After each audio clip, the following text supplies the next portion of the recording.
A skylight on a Tucson tile roof isn't just a hole in a unit dropped in place.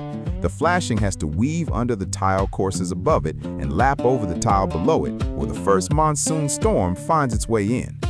Not every room needs a full skylight cut. A solar tube brings in daylight through a much smaller roof penetration, which makes sense for a closet, hallway, or bathroom that just needs more light.